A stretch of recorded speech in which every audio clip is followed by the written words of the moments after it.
Essa noite eu quero falar sobre Jesus Cristo. Quero fazer a pergunta: quem é Jesus? Muitos de nós temos cruzes gravadas em nossas Bíblias ou penduradas no pescoço, mas não conhecemos realmente Jesus. Você sabe, quando você chega ao Brasil, ao Rio de Janeiro, há uma enorme estátua de Jesus. É um marco do Rio, de dia e de noite. Ela tem 40 metros de altura. São 40 metros de uma ponta dos dedos à outra, com os braços estendidos. Alguém chamou este ano, neste país, de o Ano de Jesus. Uma das emissoras transmitiu recentemente uma minissérie sobre Jesus. Minha filha escreveu um livro chamado Só Me Dê Jesus.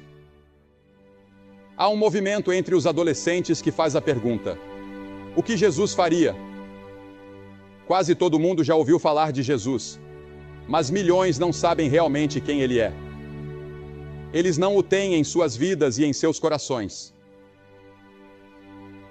E o mundo hoje está à procura de um Messias que venha nos salvar. Muitos anos atrás, o profeta Ezequiel disse: procurei entre eles um homem, mas não encontrei nenhum. Em outras palavras, Deus estava procurando alguém sobre quem ele pudesse colocar sua mão, abençoar e usar. E ele não encontrou ninguém disposto a se render completamente e entregar sua vida a ele.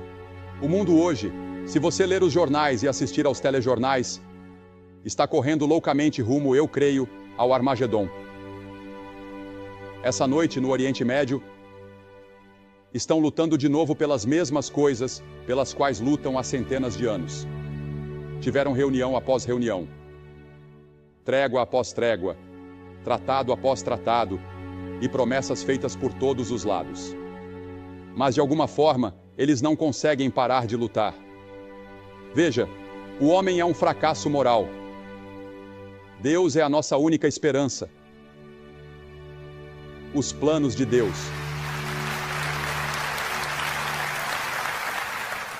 Os planos de Deus já estão formados e estão claramente declarados nas Escrituras.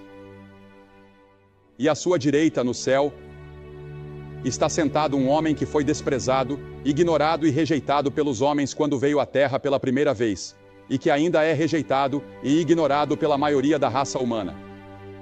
Deus prometeu que ele será o futuro governante do mundo.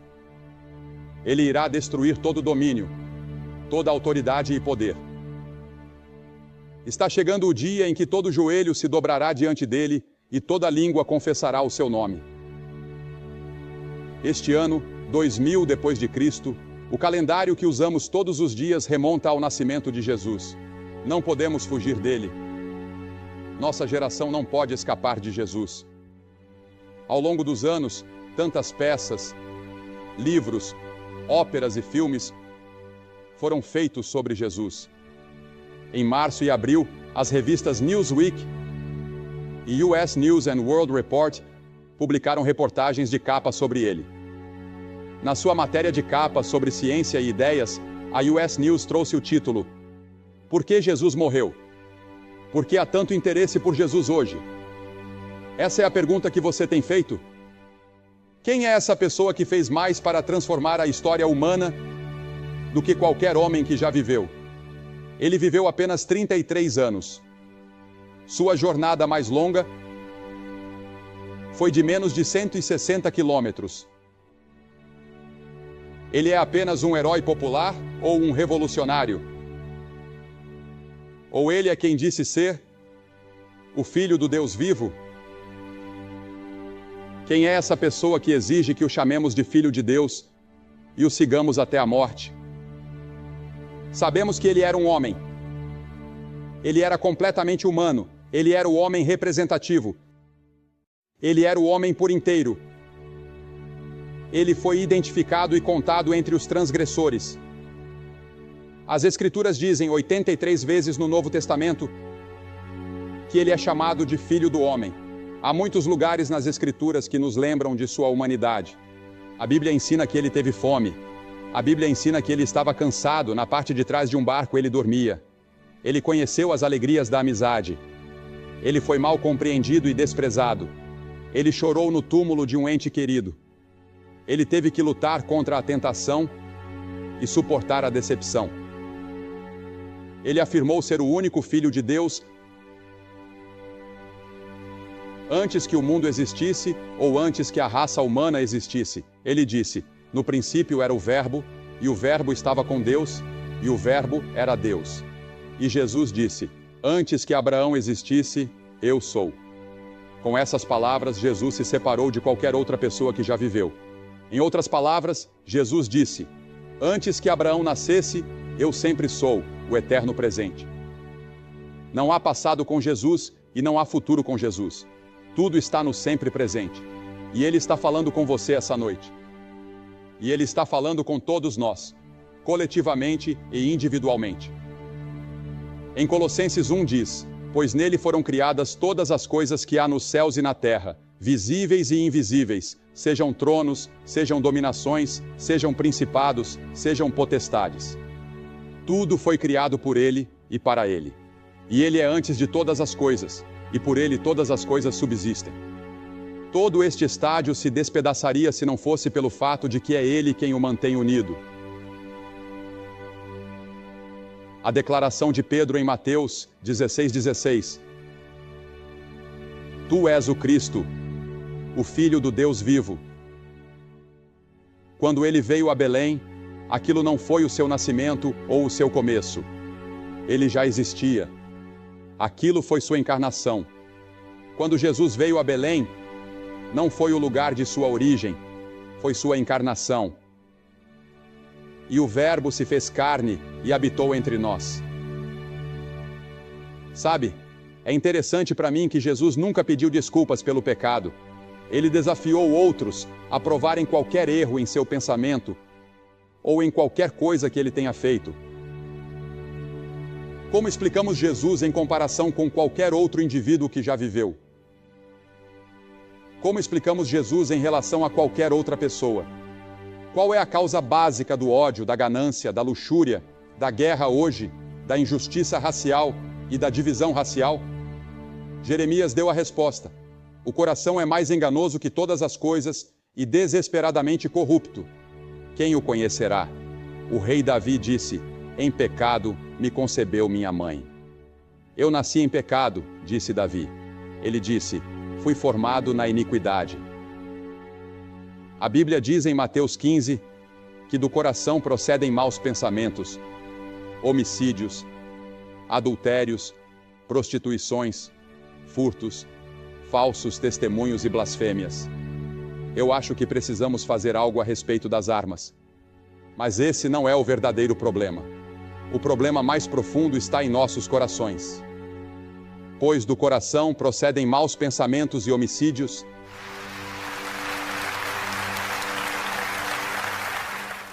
e adultérios, e furtos e blasfêmias. Todas essas coisas vêm do coração dos homens e das mulheres. Como você explica Jesus, sua autoridade? Ninguém jamais falou como este homem falou, diz João 7. Ele perdoava pecados. Nenhum outro profeta jamais perdoou pecados. Maomé não tentou isso. Buda não fez isso. Ninguém mais na história jamais disse: teus pecados estão perdoados. Ele também tinha autoridade sobre a natureza. Quando o mar estava revolto e a tempestade rugia, ele apenas levantou a mão e disse: cala-te, aquieta-te. E o mar se acalmou e a tempestade cessou. Ele tinha autoridade sobre as doenças. Toda pessoa doente que veio até ele com fé e que ele tocou, foi curada. Mas e quanto à sua morte? Diferente de qualquer outra pessoa que já existiu.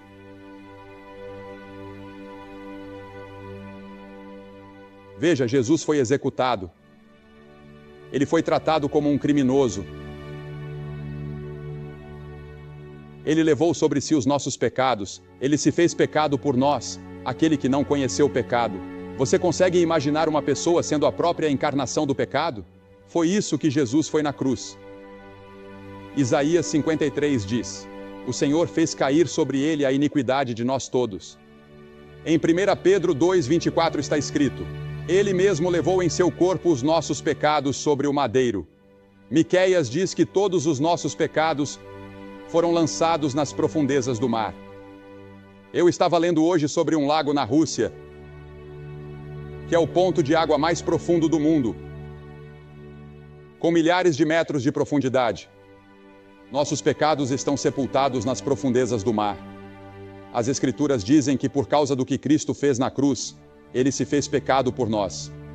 Ele foi executado por você. Ele tomou o seu juízo e o seu inferno. Você nunca precisará ir para o inferno.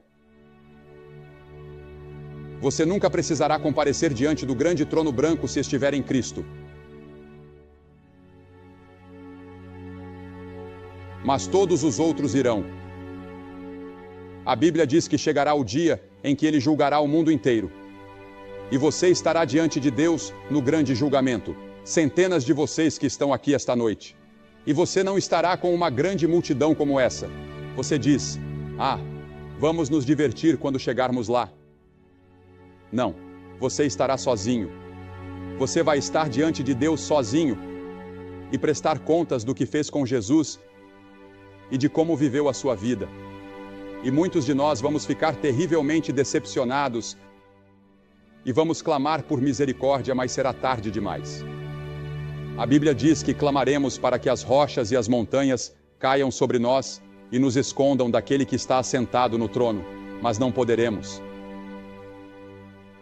E a crucificação de Cristo é uma pedra de tropeço para muitas pessoas, porque parece loucura. A Bíblia diz: para os que perecem, é loucura.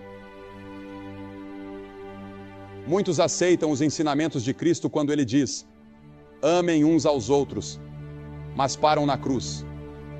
É na cruz que você precisa chegar antes de realmente conhecê-lo. E você precisa confessar que é um pecador e precisa se arrepender do pecado. E a palavra arrependimento significa que você se volta, que você muda. Você está indo em uma direção na sua vida e está disposto a ir em outra. Você diz: mas Billy, eu não tenho essa capacidade. Eu tentei mudar. Eu tentei melhorar, mas não consigo. Não, você não consegue. Mas Deus vai te ajudar se você se submeter a Ele e disser: Senhor, eu preciso da Tua ajuda. Eu preciso da Tua ajuda até para me arrepender. Eu preciso da Tua ajuda até para ter fé, para crer com o tipo de fé que eu devo ter. E você? E então há a ressurreição dele. A Bíblia diz que o levaram e o sepultaram após sua morte. Mas no terceiro dia, ele ressuscitou. E ele está vivo esta noite.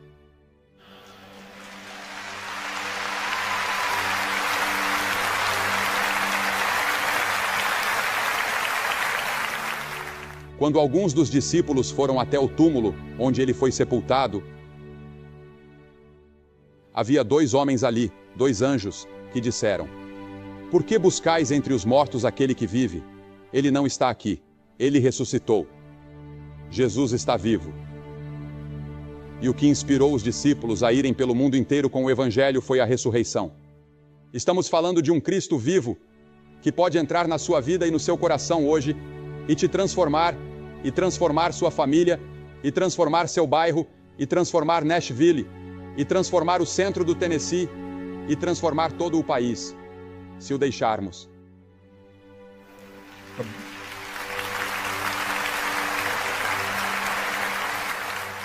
A Bíblia diz que, se com a tua boca confessares o Senhor Jesus, e em teu coração creres que Deus o ressuscitou dos mortos, serás salvo.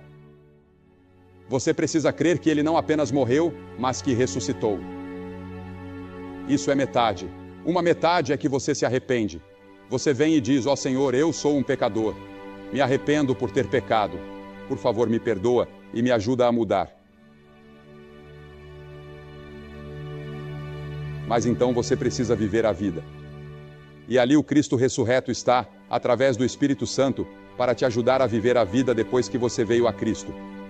Se Cristo não ressuscitou, então ele não é Deus. E a tremenda força na história permanece sem explicação. O apóstolo Paulo, no caminho para Damasco, estava perseguindo cristãos e matando cristãos. Ele odiava Jesus.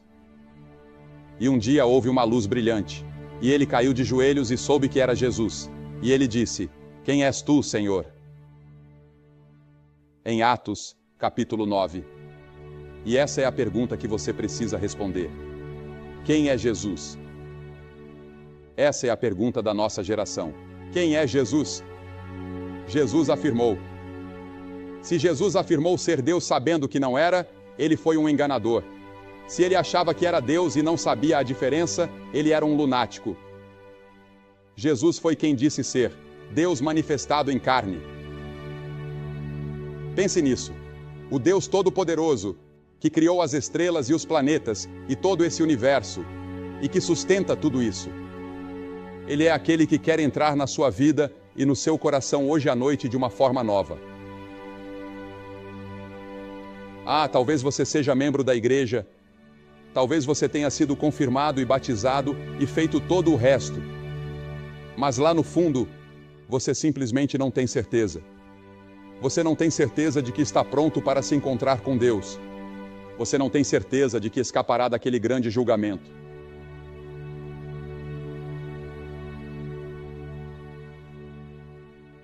Você precisa encarar a pergunta que Pilatos fez. Que farei então de Jesus, chamado Cristo? Pilatos lavou as mãos. Esta noite, você pode lavar suas mãos e sair e deixar o estádio e voltar à vida antiga. E nada terá acontecido. Mas Paulo estava temeroso. Ele tremia, estava atônito, estava maravilhado. Mas ele fez a pergunta certa. Senhor, que queres que eu faça? E Jesus lhe disse: levanta-te e vai. E é isso que Jesus está dizendo a você nesta noite. Lá nas arquibancadas e aqui embaixo neste campo. Levanta-te e vai. Levante-se do seu assento e faça um novo compromisso com Jesus. E tenha certeza de que seus pecados foram perdoados. Veja, esta pode ser a única chance que você terá. O resto da sua vida é esta noite. Você pode não conseguir voltar a essas reuniões nesta semana. Você talvez nunca mais tenha outro momento como este, quando o Espírito Santo está falando com você, como está falando esta noite. E Jesus diz em Apocalipse 3:20: Eis que estou à porta e bato. Se alguém ouvir a minha voz e abrir a porta, entrarei e cearei com ele. Jesus está batendo na porta do seu coração nesta noite. Ele quer entrar no seu coração. Ele quer mudar sua vida. Ele quer ter um impacto na sua comunidade, na sua família e na sua vida. Ele quer te dar paz e alegria que você nunca conheceu antes. Ele quer perdoar todos os seus pecados e quer te dar a certeza de que, se você morrer esta noite, irá para o céu. Você pode ter essa certeza esta noite antes de sair daqui. E eu vou te pedir que faça algo que talvez seja muito difícil para você. Mas quando Jesus morreu naquela cruz, Ele estava morrendo por você. Porque Ele te amou. E Ele está te pedindo que venha e abra seu coração para Ele esta noite.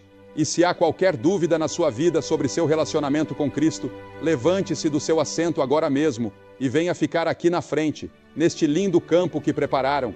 Se você estiver com amigos ou parentes, eles vão esperar por você. Venha e fique aqui. E eu vou dizer uma palavra para você e fazer uma oração com todos vocês e dar um material para te ajudar na sua caminhada nos próximos dias. Levante-se e venha agora. Homens, mulheres, jovens, centenas de vocês, apenas levantem-se e venham ficar aqui. É só isso. Por esse ato, você está dizendo a Deus: eu abro meu coração para Jesus, que morreu por mim e que ressuscitou e que está vivo esta noite. E Ele está batendo à porta do meu coração. Eu posso sentir isso. Levante-se e venha. Vamos esperar por você agora. Se você veio com um grupo, eles vão esperar por você.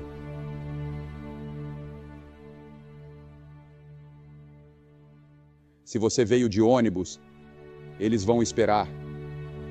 Há tempo de sobra. Este é o momento mais importante da sua vida. Não perca. Rápido. lá de cima das arquibancadas, levante-se e venha. Vai levar alguns minutos. Vai levar uns 4 ou 5 minutos. Então venha. Estaremos aqui para orar com você, conversar com você e te ajudar.